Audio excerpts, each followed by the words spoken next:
Welcome to the Dawgs Podcast with your hosts, Blake Reneker, Justin Charles, and Josh All.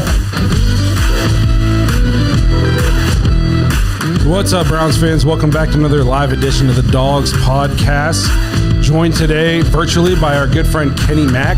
For some reason, he didn't want to just drive down here in the middle of the week. He didn't want to take the 8-hour drive down south into the States, so we decided to bring him in virtually. Kenny, always good to have you on the show.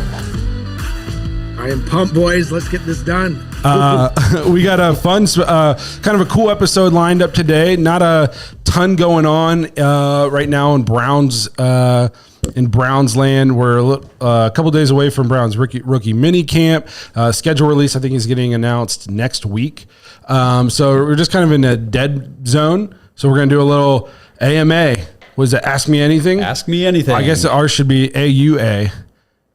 Aua. Ask us anything. Yeah, us. Before we get into it, though, we got a decent amount of questions.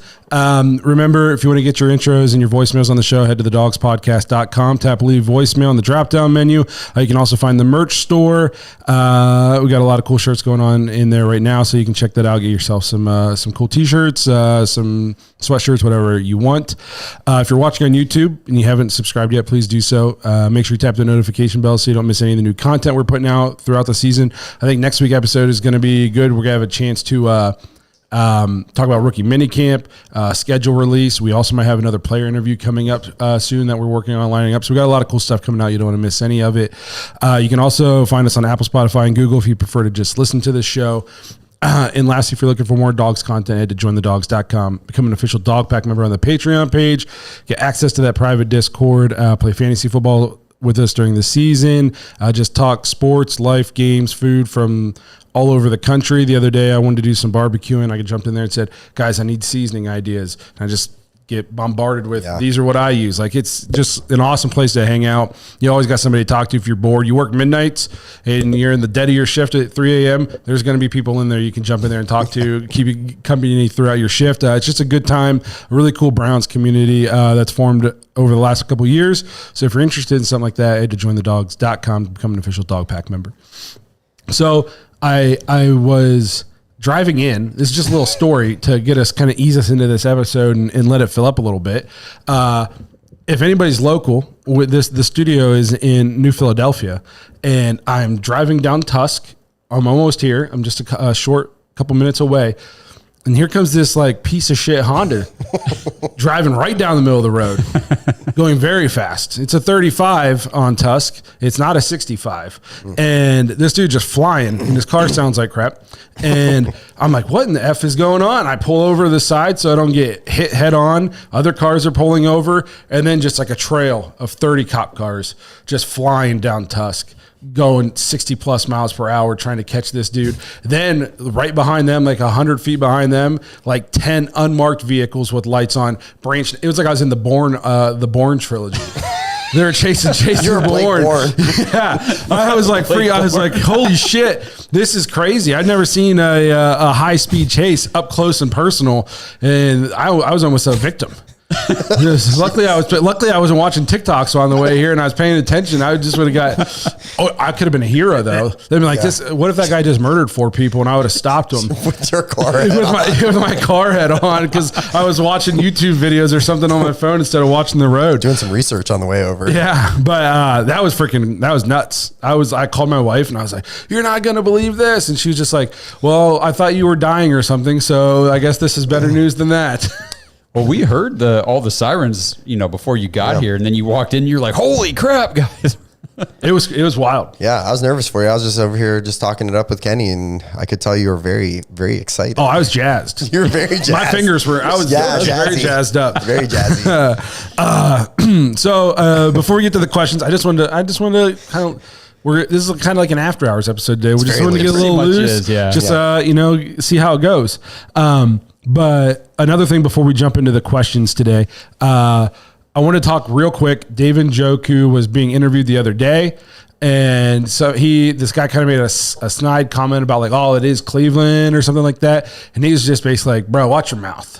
And I'm like, fucking love David Njoku. Like this guy, he shut Micah Parsons down. Yes. Remember that during the Pro Bowl Pro Bowl. So just like how I feel like it's a total, first of all, this is a guy who literally wanted to be traded. Yeah. And now he's like a knight for fighting for Cleveland's He's a knight of respect. Cleveland. You know what I mean? And it was just, it's good to see. And I feel like it's a testament to the complete culture change in Cleveland. I feel like nobody stood up for Cleveland on any of the teams. I don't remember anybody like ever coming out. They might have said like, oh, I like it here and the fans are special. But even the players who said that, then they leave and they shit on us like Kyrie or Francisco Lindor. Fuck that guy. You know what I mean? Like all we did was treat that guy awesome and we propped him up. And then all he's done since he went to New York is like shit on us and play terrible. So it's good to see somebody, like a current player who just won't take any Cleveland disrespect. Like it's almost like he's like, don't worry, I got all of your guys' back. You don't have to come at this guy. I'll do it for you. And I think it was awesome. So I'm trying to catch up on some of the chat here. I can't see it because there's this giant camera in the way up there. Yeah. Turns out we use cameras here and I can't see through them. Well, and I also, let me fix that real quick. There's a giant blue block. Yes. I was trying to read that block. There we go. Oh, there we go. Very cool. One day we'll hire somebody who can fix blue blocks for us.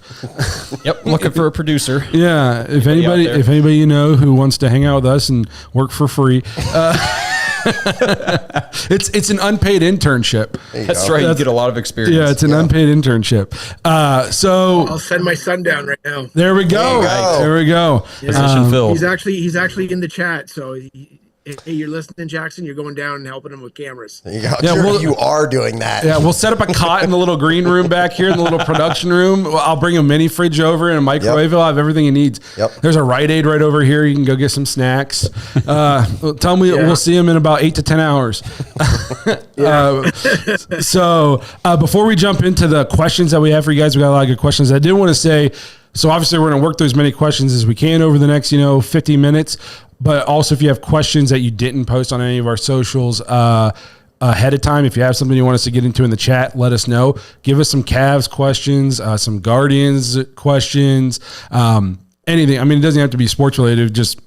We're just kind of dicking off today. So yes, if anything you guys really want to know, movies, games, whatever it is, zodiac signs, whatever. Yeah, I'm an Aquarius. I'm a Taurus. I have no idea what I am, but I'm actually a Taurus. So I think I was a Gemini at one point, and then they changed them all, and then now you're a Capricorn. Didn't care, so I'm a Hufflepuff. Is that one? No, that is not one. You're a Scorpio. You get the Scorpio vibes. So if there's anything you guys want to get into in the chat that you didn't have a chance to drop in one of the comments on one of our social media pages, just let us know in the chat. And I've forgotten the opening. Our social media pages, just go to any of them and search at the Dawgs Podcast. You'll I was find going to us. say we got 2 voicemails to play too. Okay, cool. So we don't forget those. So I think isn't at least one of them from somebody who's on the show right now? No. Oh, no. This is in lieu of a voicemail. We got Kenny Mack on the show with us. We got Andrew Jackson and Brad Moneymaker in the VMs. All right. So let's just hop right in here. Question number 1 that we got comes from Alexander Harrell on X. Should Pierre Strong be given a chance to be running back 1 while Nick Chubb is out? If you don't mind, I would like to just take a minute to answer this question. Go right ahead. I'm not sure Pierre Strong is going to be on the team this year. Right. Just so, in my personal opinion, I really like Deontay Foreman.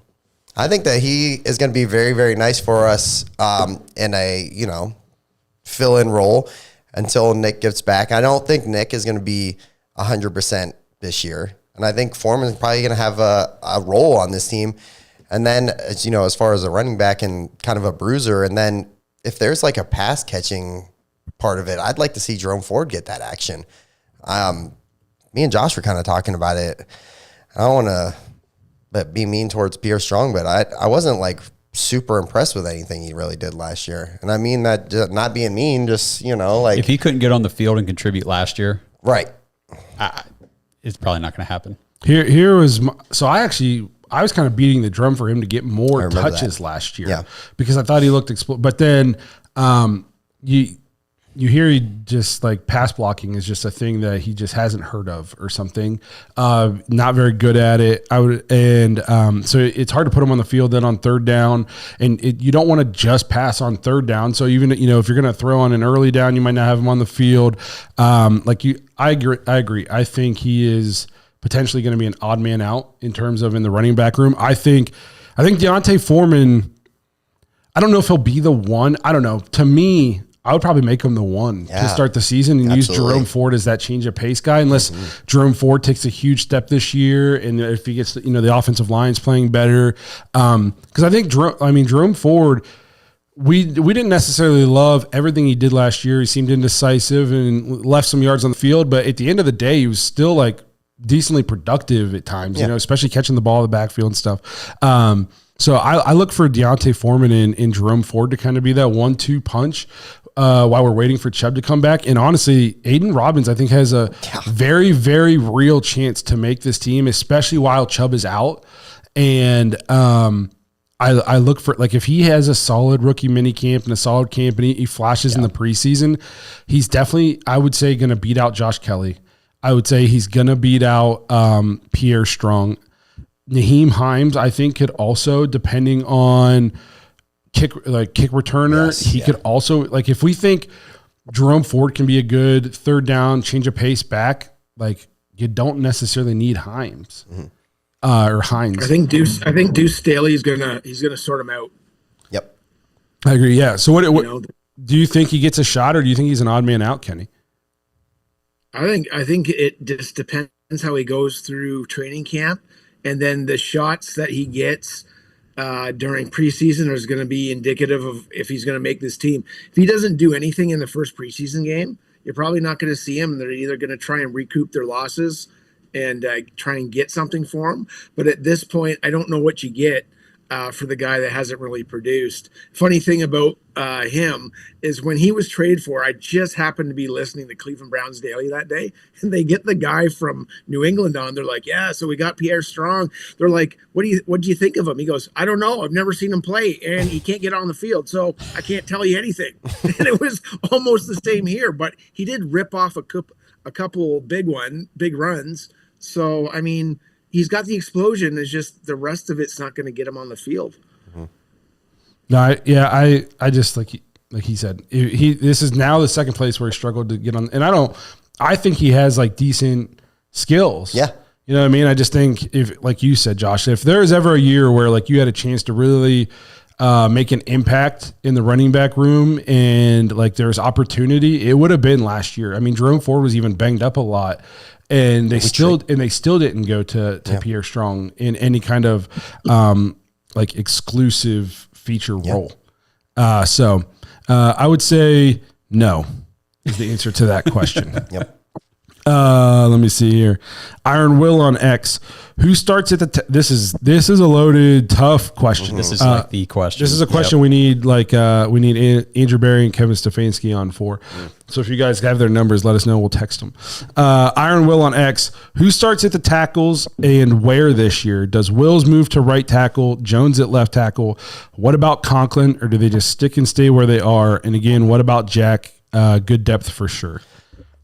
This is I think one of the most intriguing things to look for heading into camp and into this season, into the preseason games for the Browns. I know a lot of people are down on Jed because of where he was picked and the lack of effort it seems at times, but we've also been down on him for that kind of stuff. But we've also said, as a guy who was drafted, until he got injured, he came in as a rookie, started at left tackle, having never played left tackle in college. He transitioned to left tackle right off the rip and anchored one of the top, 3 to 5 offensive lines in football the last, 4 years. So maybe he's not Tristan Wirfs, and we think he's struggled at times, but he's still been a very, we'll call him serviceable left tackle in the league. Okay. Jed Wills wouldn't be on the open market long. He would 100% get signed by somebody if he wasn't on this team. So, but then can you keep Dawand Jones off the field? Right. But then can you keep Jack Conklin off the field? Correct. Because you're paying him a whole boatload of money. I don't know what his money contract, when we can trade or cut and not be out a ton of money. That's one of those extensions that I guess you didn't know that Dawand Jones was going to be that good. Right. Correct. We didn't have Dawand Jones at that time either. Yes. So I guess it's, hindsight's 2020 when looking back, but that's a tough question. That's a tough spot. So Conklin's got a $10.5 million cap hit this year, and he can be cut or traded after June 1st to save. It'd be a $4.3 million dead cap, but we would still save 6.2 toward the cap. So that's one. He could be a guy that could be on the outside looking in based on money. On money, but we were talking about it before you got here. Like all three of these tackles ended the year on IR. I would even justify $10 million. I'd like some depth. Yeah. I'd take $10 million worth of depth because... And if we're not hurting for the cap space this year, our roster is pretty set. Yeah, right. I agree. But then is Jack Conklin getting benched? That's the thing that's crazy is I feel like it's tough to say you could bench either one of those guys, Conklin or Jones, because Jones played so well last year. And then I think so people will be like, oh, we'll put Conklin at right and then just put Jones at left. Well, that's a tricky transition to go from right tackle to left tackle. We just did that with Jed. Right. You know what I mean? I think if Jed's healthy, he's the left tackle. I do too. They drafted him to play that position. He's played it his entire career. They picked up his option, so they obviously believe in him. And I felt bad because I felt like before his injury, we were starting to kind of see him like turn it on a little bit. Yeah, he was on the upswing. You know what I mean? Yep. Like it almost seemed like something was starting to click. We were seeing he was being very aggressive in the run game. Like it looked like he was starting to maybe turn a corner a little bit in terms of just like aggression and fight and effort. Yeah. And then he got hurt, which really sucked to see because it seemed like he was on the uptick. So I think he is the left tackle. And then when it comes to right, I know Dawand Jones was great, and some of the greatness, I'm not going to say it's overblown, but the fact that you didn't expect it, you know what I mean? Mm-hmm. And then he was a fourth or fifth rounder. I can't remember. A fourth round pick. He has to come in when you're not expecting him to even play this year. And then he not only holds it down, he plays extremely well. But Jack Conklin's not a scrub. Right. Exactly. Okay. And as good as Dawand Jones was in pass pro, I would say he was below average in run blocking. So if Jack Conklin can pass pro, just as well as Dawand Jones or up there with Dawand Jones, but his run block grade's 30 points higher, Jack Conklin's who you play. And I know a lot of fans are going to lose their mind, but the run game suffered last year. And some of that is because Dawand Jones was just not a very good run blocker. I'm not saying he won't take a big leap this year and stuff like that, but if it's not just about the pass pro, it's the complete game. Even if Jack Conklin if he's just a little bit worse than Dawand Jones in pass pro, he's that much better in the run blocking department. Yep.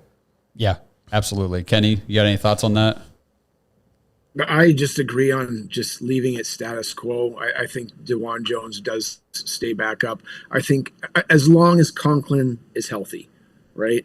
But I want to see a little bit more bang in that run, and I think Jack will get you there before Dawand does. Also, Dawand didn't hold up for the entire season, right? He didn't play the first two games because Conklin was there. Conklin got injured. They didn't last very long. So can he handle his weight the entire year? I don't know.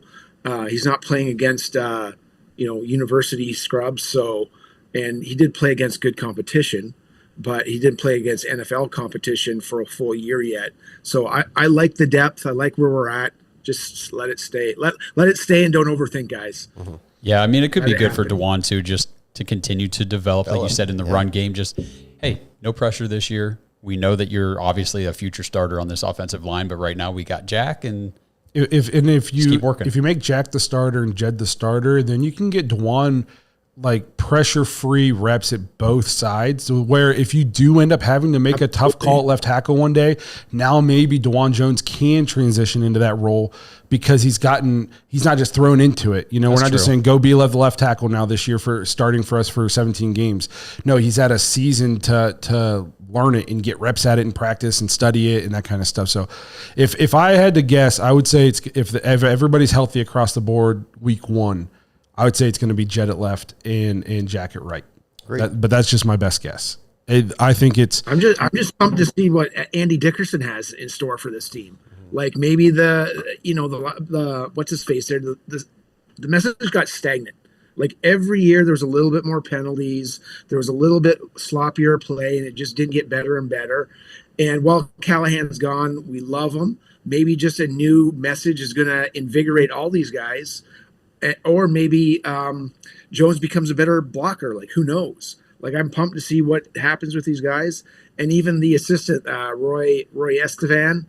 Apparently he's coming with some great clout too, coming straight from from Philadelphia, but he just got out of the college ranks, right? So let's see what they got. Like I said, my guess is Will's Conklin, but if it's something, I'm not going to be. Nothing will shock me. Really, unless like all three of them aren't on the team, then I'd be shocked. But nothing would shock me because it could go. I think it can go like either way. Before we go to the next question that we had on from the social, so I don't lose it in the chat here. Ken Adams asked, "Do you think Maurice Hurst makes the final roster? I think he will be the odd man out. AB normally carries 4, but he has carried 5 once before." There's a logjam at D tackle for sure. Yep. So who's currently on the roster? You got obviously Michael Hall Jr., who we just drafted. Tomlinson. Dalvin Tomlinson. Mo Hurst. Shelby Harris. Ika. Is there anybody else? Quentin Jefferson, who they just signed in free agency. Quentin Jefferson. Anybody else? That's all 6. That's all 6. Well, and Jawan Briggs, who they just drafted. So they got 7. Pick. Okay. Yep. Which will probably be practice squad. I would imagine, Briggs is probably going to be a practice squad guy. You'd have to think Shelby Harris, Maurice Hurst, or I don't think Ika's on the chopping block, but because they just drafted him in the 3rd round, I don't see AB giving up on a 3rd round pick that quick if he stuck around with Schwartz that long. But I would say it's Hurst and Shelby Harris, I would imagine. I like Mo Hurst a lot. Yeah. But there's definitely a logjam at the defensive tackle. Dalvin Tomlinson's on the team. Correct. And Michael Hall's on the team. Yes. So what do you guys think? I'm with you. I mean, those are both like Shelby Harris, Mo Hurst, older guys. I agree with you that you can't really. I think it's too early on Ika to get just bail on him completely.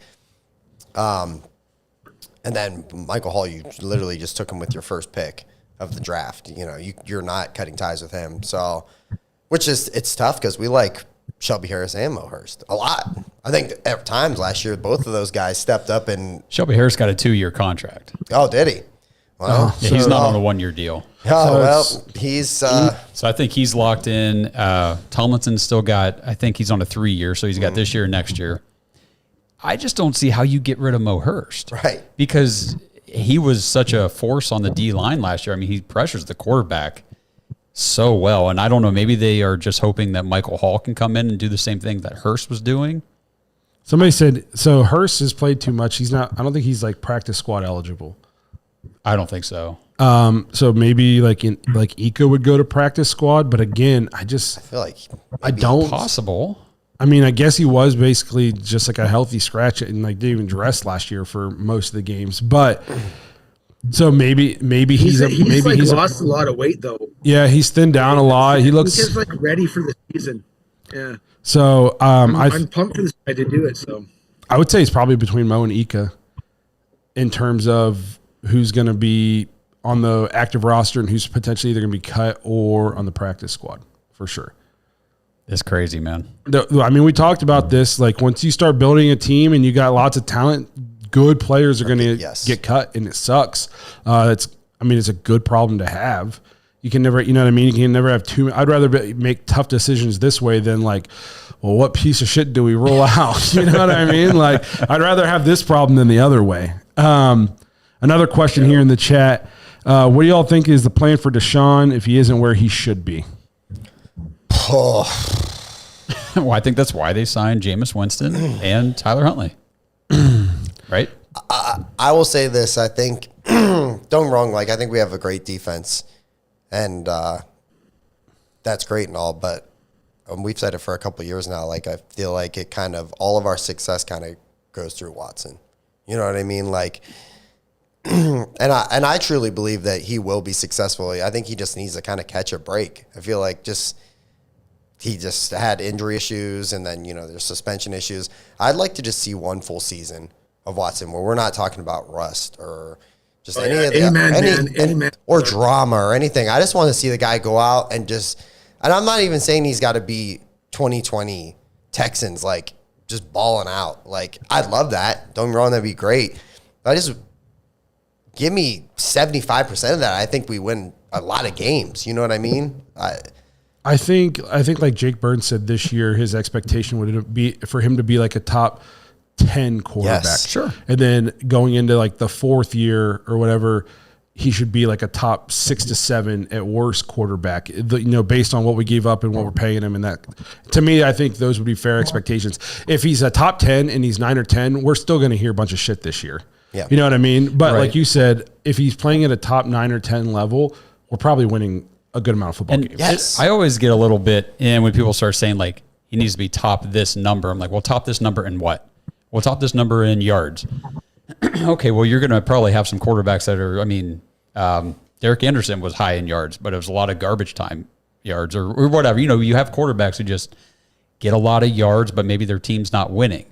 I'd rather, if our team is balanced and we're running a good offense, we got a good run game, we're passing the ball well, as long as we're winning games. Correct. I want the team to be top 5 in the league. You know what I mean? So as far as his play, he just needs to limit the turnovers and help us win games. Like that's what he's here to do. He's not here to be a 5,000 yard passer. Yes, that's nice. Mm-hmm. But if he throws for 5,000 yards, we don't make the playoffs. Who cares? Yeah. It doesn't matter. So I know like winning games but he needs to also occasionally be the reason we won the game. like in the Ravens game. Like Yes. basically for me, he just needs to pick up where he left off because he's talked about this on his podcast. He always starts the seasons kind of slow, gets his footing. And I think most offenses kind of do. It kind of takes a few weeks to Joe really Burrow click. sucks ass the first month of every season. There you go. You know what I mean? Yeah, I And need to see Deshaun Watson later in the season and when he's in mid-season form, like they say. I just haven't seen it yet. So he says if he's not where he should be. So then in my opinion, that means you can't hold it if the guy is injured. Right. Yes, you can take that into account down the road when you're judging the trade. When you're grading the trade, you can say he just couldn't stay healthy. And that's obviously a knock because, availability is important. Yeah. But he can't help it if he gets hurt. I would say when answering this question, it puts a lot of pressure on the Browns. If he's 100% healthy for 17 games this year and he just isn't that good, then the Browns then you got really, really tough decisions to make going forward after that. Like, do you bench a guy who's making $230 million? Yeah, I don't think so, but I don't know. I feel like this is the kind of organization that can do that. And if you have to bench him and because he's not playing well and then that becomes a distraction, you got to pay him anyways. Do you cut him? I do not want to pull the Denver Broncos and pay him to go play somewhere else because he will play somewhere else. You got to. The thing is, like last year, he was playing pretty well and he was picking up steam and building. And the thing is, like even after he played 3 weeks, and then he was hurt. The rest of every time we saw him on the field after that, he was injured to some extent. Whether it was fully broken or just fractured or hairline, whatever it was, he was injured, and he still went out there, had great games against the Cardinals, beat the Ravens, put the team on his back in the second half, and it's just stuff like that where it's as long as the recovery from the surgery is going well and everything's okay, and he can still throw the ball and his mechanics aren't affected. I understand people are upset about his availability, but you got to expect he's going to play well. He's going to continue where he left off. Yes, I've thrown out the hypothetical. If he doesn't play well, puts pressure on the Browns. I want people who are watching. I don't want this clip to get retweeted a million times saying I'm saying to cut Deshaun. I'm just throwing out hypotheticals Right. and answering questions. I expect him if he's healthy. I'm hopeful and expecting him to play well. Yeah. That is the expectation. Okay, Yep. and then if I just want that dude. I just want that dude to freaking not stiff arm Steelers. I want him to go down early. Don't take a lot of hits when you're running. If you're past the first down marker, just slide, bro. Just slide and live for another day. Because there's times where he was frustrated, and I think he absorbed way too many hits and tried to wait way too long to get the ball down the field. And he listened to too much of the chatter. The guy's just got to be himself. He knows that. And he can be a top 10 quarterback. He's got the God-given abilities to do it. So just let it happen. And again, I'll use my last line. Just don't overthink it. Just get rid of the ball. You know, stay healthy, man. That's what I got to see. I think Jake talked about this too. He just needs to play with confidence. Yes. He needs to come out and just know I'm a good football player. And he needs to know if I throw a pick, it's not the end of the world. I'll come back out and get to play football again. And I'm not at risk of losing my job. I'm not going to lose my job in one play, and I'm not going to, earn my next contract in one play. Just go out and play loose and play confident and believe what your eyes are seeing and let it rip, play loose, play free. Because I think, like Kenny said, he's in his head trying to do too much. Like he's trying to legitimize the trade in one play. You know what I mean? Like every play, like he's dropping back and he's like, if I can hit a bomb right now, everybody will say the trade was worth it. And you know what I mean? And he can speak confidently in the media and tell us like, oh, I know what I can do and none of this stuff. But internally in his head, there's so much outside chatter. It's impossible to block all of it out. Absolutely. And you're right. I mean, if he's trying to, legitimize the move to get him in one play in an offense, like Jake Burns had said, that doesn't really suit him. You know what I mean? So I think that there's not only is there confidence issues with, well, it's been a while since I've done this. I'm not really comfortable in this offense. And you could tell he really hasn't been in those 12 games. And I think having Ken Dorsey in here and all these other guys switching things up, I mean, man, if this offense does not look drastically different, I'm going to be very disappointed. I'll be shocked. I don't know how it could not, with all the different voices they're bringing in, and I love what they did in talent. Yes. I just don't understand how it couldn't look different. I think it's going to be night and day compared to what we've seen the last 2 years of the offense. Aaron, to answer your question, Watson has started throwing as of a few weeks ago. I think he was up to like 40 yards. People were saying he was throwing. So he is throwing. And he's been there through all the offseason or the workouts that they're doing in Berea. So keep up in the chat. We're going to go back to some of these ones that people asked beforehand. Matt Gerber on Facebook. Do you ever think about having a bus trip to Browns games or set up a booth before a game in the Muni lot? Every game we do that already. I'm ready. We're already doing that, brother. No, we're not doing Muni lot. Well, I'm almost 40. And when you say we, you mean you. Yes. I think my boy Jack, who's in the chat, actually. I think this question is more like, do we as a podcast ever think about going up and like setting up and letting people know like, hey, the Dawgs podcast is here. Come talk to us. I've thought about this a ton, actually. I was researching like foam fingers one time.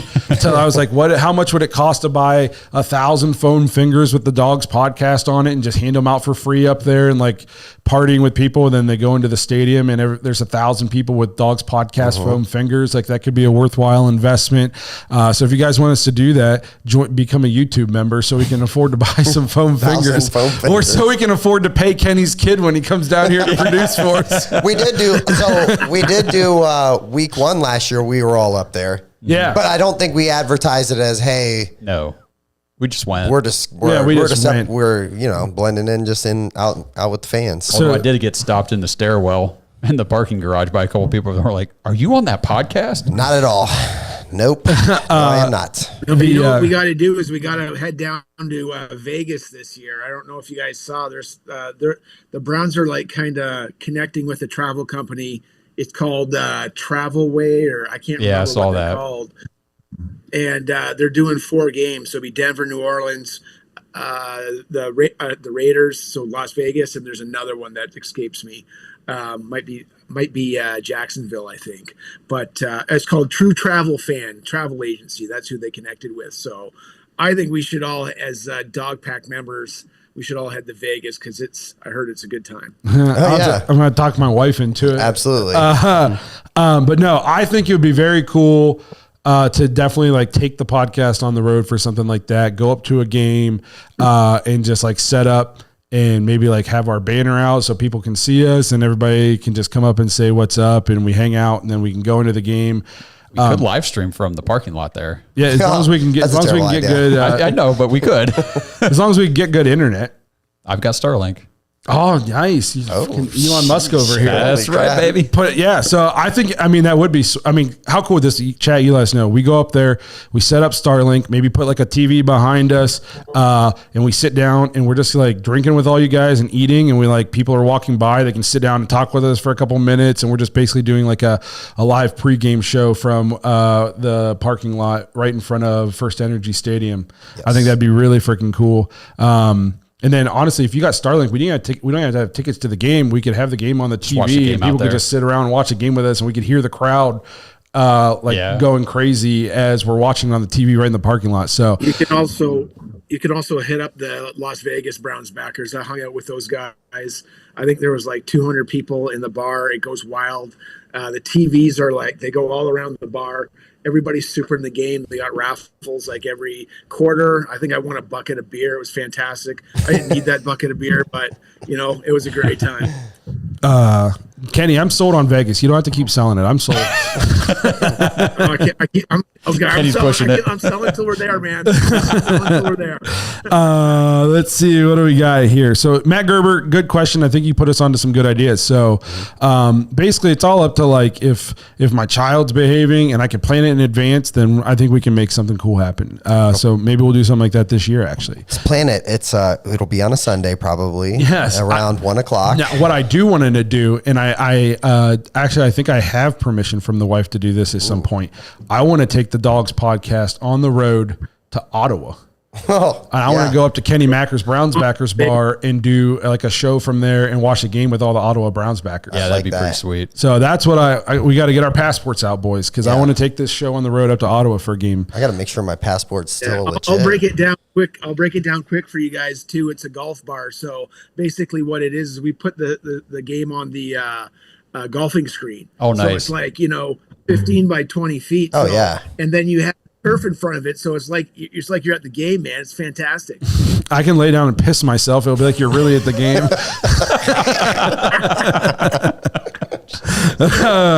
So we'll go on to the next question here. Pui Burnt Pizza on YouTube. Pee-wee. Pee-wee. Oh, Great reader. I thought it was just well, if it was Pee-wee, I would have seen like a hyphen or something. It just says PW. Okay, fine. Yeah. Wow. Pee-wee Burnt Pizza on YouTube. Why is it the MLB and NBA really only promotes major markets, yet the NFL can easily promote or showcase small markets? To me, a big difference here is, at least between the MLB and the NFL, is salary cap. Okay, that's one. Your big markets buy all the best players, and there's very little parity in the league. You know what I mean? Like you know what 6 teams are going to be there.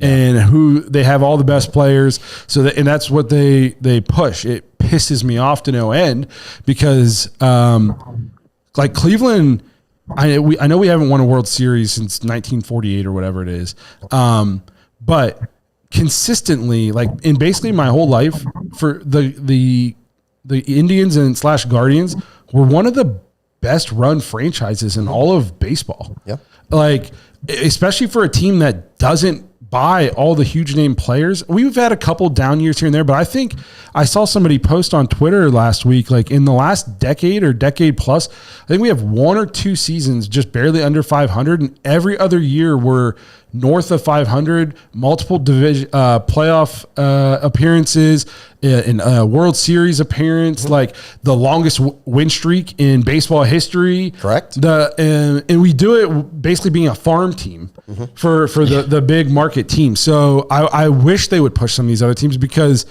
we have one of the best run organizations in all of baseball, and just nobody pays attention to it. And again, I'm one day in my life, it'll hopefully turn into a World Series, but it's going to be tough because you make it there and you play the Dodgers, whose payroll for one person is is double, triple what the Indians pay their entire roster. Correct. It's MLB in baseball has so many problems.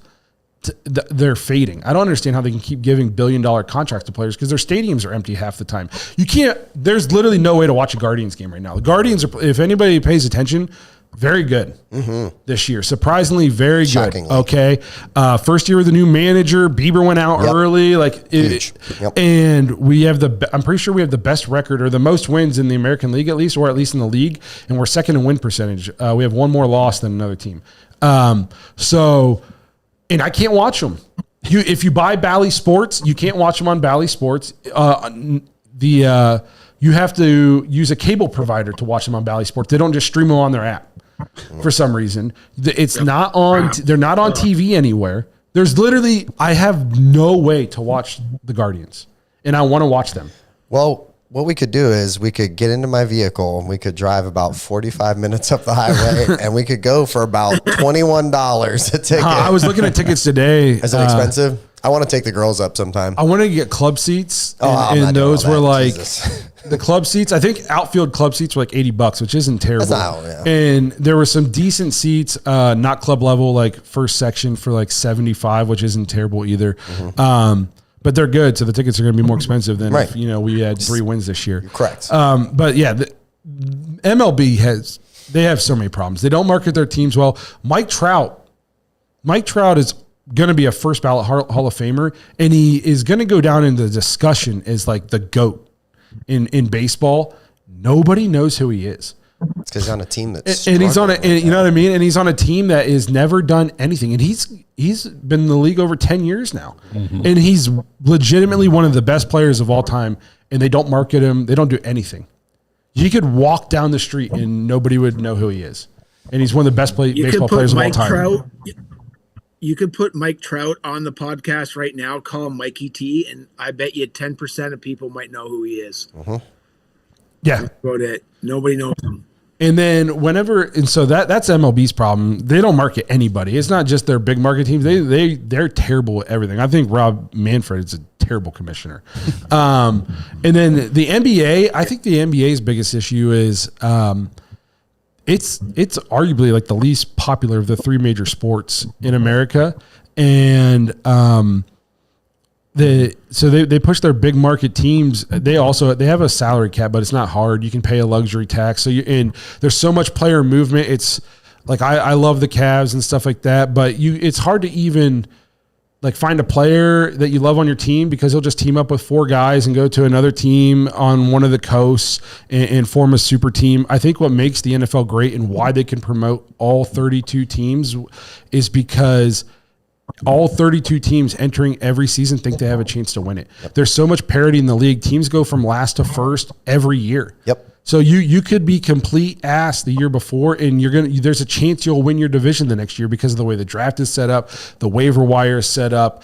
Free agency isn't as fluid as they are in the other leagues because of the firm salary cap and stuff like that. So the NFL's got it figured out in terms of a formula. And some people might not like this, but their formula is they don't give the players too much power. You know what I mean? Like in the NBA, the players have so much power to basically the commissioners of those leagues, they don't control their own league. The players control them, and now there's no parity. They go form super teams on the coast and the big cities, and like it's hard to promote a small market team if they don't even have one good player. One marketable player, like, you know what I mean? So that's what I see. I think there's major issues in the other leagues, and that's why the NFL on a random, Thursday night game will outperform a playoff game in another league. Oh yeah, for sure. Like it won't even be close. So let me see. That's the answer to my answer to that question. Thank you, Pee-wee or Pui. Amon Garg on YouTube. Who is your under the radar Browns player you'll be paying close attention to during camp, and who could have a larger role than we're expecting? This one requires some thought. Kenny, do you have anybody off the top of your head? Just who we've been talking about if they make the team. I mean, I think Trayton, the tight end there out of Wyoming, might have a good shot. He's just been steady Eddie with the Wyoming Cowboys, and he does everything right. And for him to push who we have on the team currently, I don't think it's that far-fetched. Also, Aiden Robbins, I mean, I was going to bang that drum because we called it out in one of the shows, he's what he has in his favor, aside from anything, he's 6'3", 240 pounds. He's the same size as the tight end that I was just talking about. And he runs a 4.56 or 4.65. It's 4.56, I way, believe. for the type of style that we're running, I think that he can excel behind the running backs that we have. So those would be the two guys that I would think that would be coming from behind. Other than that, if you want a comeback player of the year, then I'm going to say Grant Delpit because he missed half the year. And I know Ashton, the Joker's asking who will lead interceptions. I'm going to pick him with 7 to 8. I was going to pick Delpit too when I saw that question because I think he's going to get to freelance a lot. And we have the lockdown corners, so I think he's going to be able to we're going to play press man, let him just kind of be a playmaker. So I could see Delpit leading in interceptions. What about you, guy? Under the radar player you think who might splash? So I don't know if you could call him an under the radar player. When we kind of touched on him, I think there's two guys that are people are already kind of forgetting about. One of them, I think Foreman is going to have a critical role on this team. I love Nick Chubb. I just don't know what we're going to get from Nick Chubb when he comes back. And I think he's going to be that guy. If you look at his track record over the last 5 years, he's kind of just stepped up and been a stud everywhere he's went. They trade McCaffrey in Carolina. He comes in, he steps in. He's awesome. Last year for Chicago, they were kind of abysmal, but when you watched him, it was nice. The guy's an angry runner. I'm excited to watch what he does with Cleveland. The other guy, and these are not under the radar players, but I think Jerry Jeudy is going to have kind of a huge season. I think me and Josh were talking about it. You have Amari who, people are going to focus on. You got David who people are going to focus on. I mean, Jerry Jeudy's not people look at him like a scrub because his situation's been so rough. I think he could actually kind of just absolutely flourish and see a lot of opportunities. So I'm excited to see what he does. Martin Emerson leading for interceptions. I was going to say Martin Emerson for the interception thing, but I don't hate the Delpit pick at all. My only issue with picking one of the corners is I just they're not going to throw at Ward. No, I don't know if they're going to throw at Emerson. I guess they got to throw at somebody, but you know what I mean? I was trying to think I don't think it'll be Ward because they just almost never throw it in his direction. Right. You know what I mean? It's the I'm not saying he's Darrelle Revis, but it's the Darrelle Revis didn't get tons and tons of interceptions because nobody wanted nothing to do with didn't throw to his side. He just locked down on the side of the field. I had a couple defensive players I thought were maybe one of the first names I thought of was Alex Wright.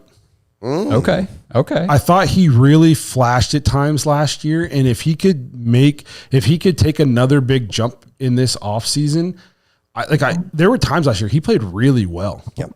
So I think he could become a really nice piece for that Browns defense. And then I think it has a chance to be an underrated signing. And if he kind of bounces back, he could be very good for the Browns. I think Devin Bush could be very good. Yeah. Oh yeah. Okay. That's a good one.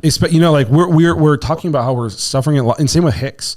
I think those two guys can replace Anthony Walker nicely. And Devin Bush was highly touted, and he was very solid. Yeah, you know what I mean. So I think he has a chance if sometimes you just need some fresh scenery. Yep.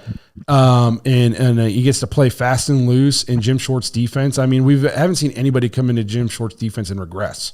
Right. You know what I mean? So those are a couple guys I thought of. I think Devin Bush could have a nice bounce back season. I think if Alex Wright continues to progress, he could have a good, nice rotational role on this defense. Because I thought he really played well at times last year, especially after a rookie season where we were I don't know what we're getting out of this guy. Mm-hmm. Next question. That was a good question. Jim Jam on Instagram. Favorite and least favorite Browns moments. So I think the easy answer to this is when they left and when they came back. No doubt. My least favorite moment. I know mine. Mine's the helmet to helmet on Higgins in the divisional game. Not mine. I didn't even think about that, which is saying something. That one crushes me every time I see that still image. I'm like, son of a bitch, because we had all the momentum in that game to make it to the AFC Championship game. If that's a touchdown, That game goes because then Mahomes is hurt. Yep. That game goes to me goes a very different way. Yes. What about you? So best moments, I think, Brown Steelers in what was it, 2021, The playoff game. and the week before. Oh, you know, yes, the back-to-back. finally, like, hey, even though we're playing their backups, we can beat these guys, and then we beat the shit out of them. I sat in my chair in my living room and just like Screamed. had like a tear coming down my face. I look like Ben Roethlisberger. I was at the Cleveland one, and it was like 12,000 people because of COVID, and I was like, this is very special. I was convincing my wife, I'm like, this is a very special moment in Cleveland sports history right now. My least favorite moment, I had a lot of trouble thinking about this because the first person that popped in my head was Corey Coleman. And then I was like, oh no, it's not. It would be the Monday Night Football game that I attended with Blake. Was John there for that too? That was Joe and Dave. Yes. Okay. Monday Night Football, we're playing the Baltimore Ravens.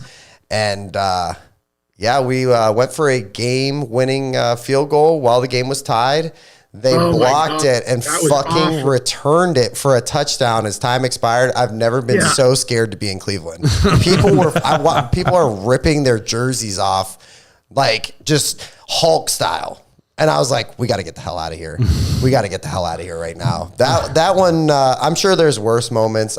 Like Nick Chubb injury. Like we could throw some of those out there, but like that to me, like, ugh, that was devastating. So for myself, for least favorite moment, I was going to say the Chubb injury. I just remember like that happening and just being like, I was almost like in shock. Yes. Like I looked like the team. And I think, you know what I mean? I don't know if you all remember this when we should have won the game, but Dwayne Rudd took his helmet off on the field. Oh yeah. Oh my gosh. Like whenever I think of just like biggest, worst blunders in Browns history, that is like one of the first things that comes to mind for me.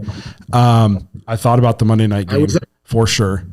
I was alive for the fumble. I was alive for the fumble and the drive. Out of the two, the fumble was the worst. Like he was going into the end zone. I got popped out 2 yards into the end zone and flipped back like a yard or two, and Denver got it, and the game was done then. Like that was so deflating. The drive was the drive. I mean, from what I remember, Elway just threw 90-mile-an-hour fastballs and nobody could stop him because we were sitting on a prevent defense, and we didn't win that one either. Best moment, though, I would have to say when we clinched with the Jets the first half. That was one of the best moments, like being in Cleveland, being in the playoffs. I got to sit with John. I got to hang out with Justin that day.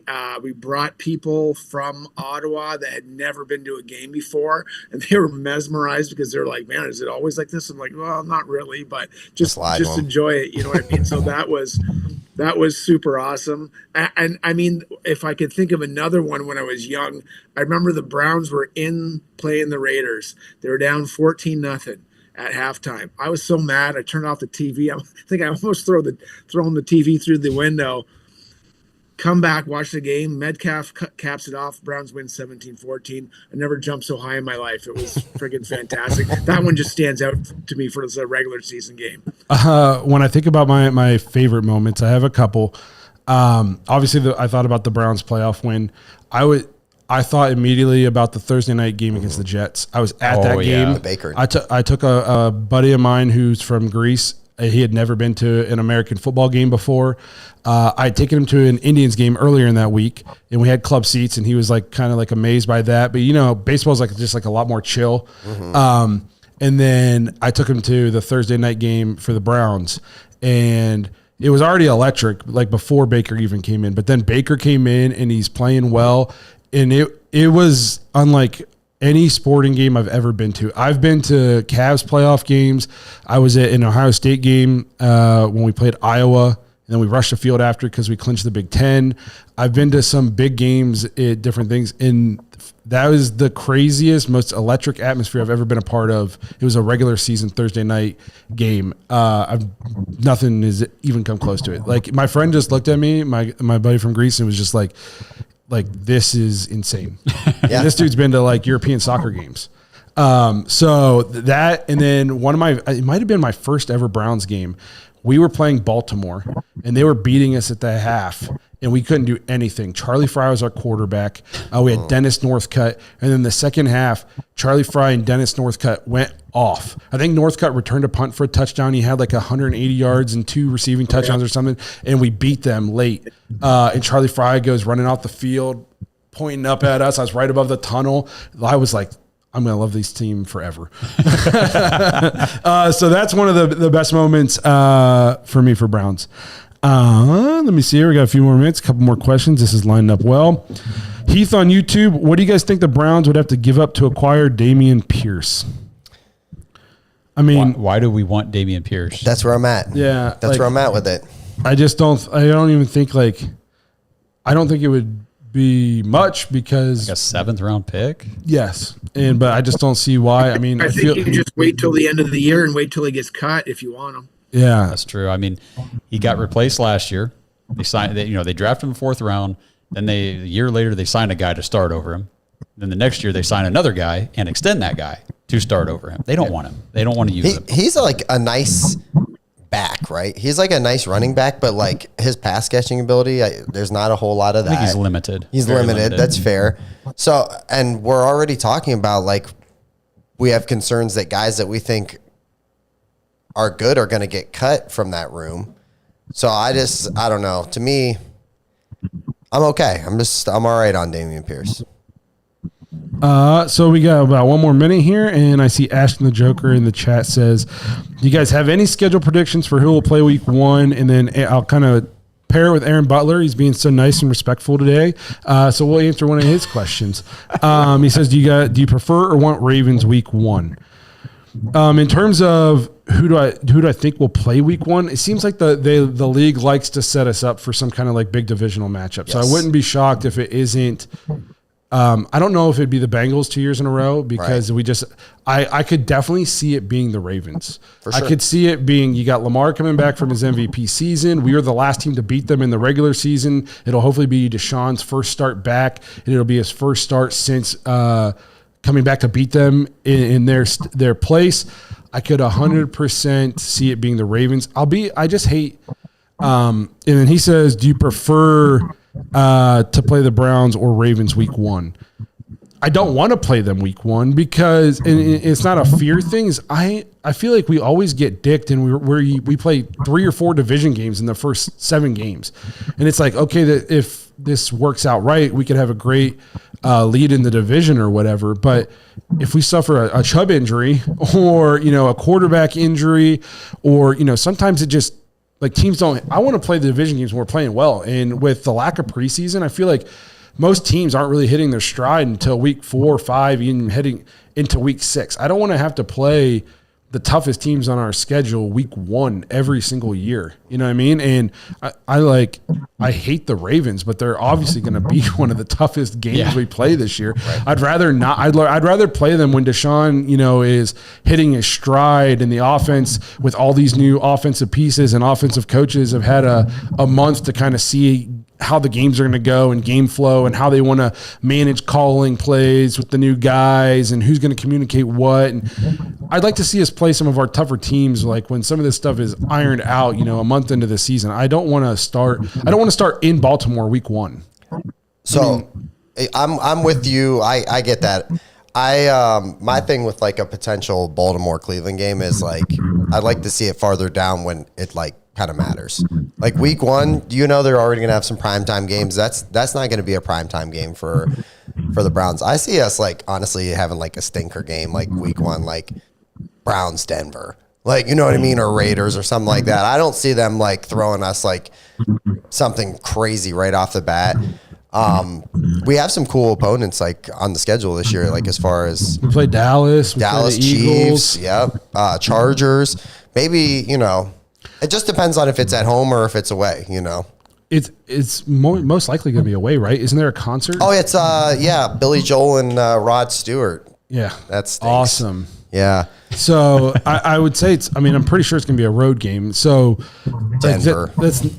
I would like to be. Yeah, can we play? I don't know. I'd like to start 1-0. And people might say I'm being a pussy, and I want to play one of the tough teams to start 1-0. But we got 4 new offensive coaches, a quarterback who's going to be playing his first game back off injury.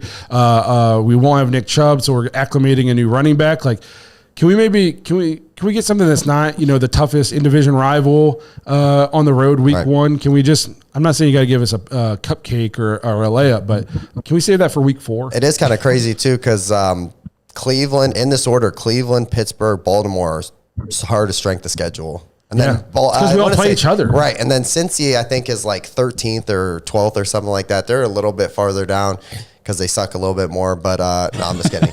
But that is like, I saw that when they released the strength of schedule, and I was like, oh man, that's brutal. Like Ashton says, he'll take Raiders or Broncos week 1 at 1 p.m. Yeah, I would not hate. Yeah, just a nice simple Sunday afternoon, low 1 o'clock key, game. under the radar. The only people paying attention are us and whoever we're playing. There's no talk. We just come in nice and quiet under the radar. Start 1-0 on the road somewhere, hopefully, if we play well, and then just start getting into the groove of the season. And then if you want to throw us on the road at Baltimore week 3 or 4 or whatever, and we're 2-0, 3-0 at that point, hopefully, God willing, and it's a big matchup, and they put it on prime time, cool. But I mean, don't throw us to the wolves when we're trying to get some of these new pieces. See how everything's going to work right off rip. Jack in the chat saying the concert's week 2. It's week, so maybe we will play a home week 1. I've seen like Kansas City at home. I've seen play the Steelers at home the first week, and I can't remember what the rationale was behind that, but that's a couple things that I've been reading. Kansas City, they'll play Thursday night. To pick it up. One thing, real quick, we'll wrap this up. Kansas City got to be a little bit pissed at Rashee Rice. Yeah, he keeps messing up. Okay, I heard he might get released. No, really?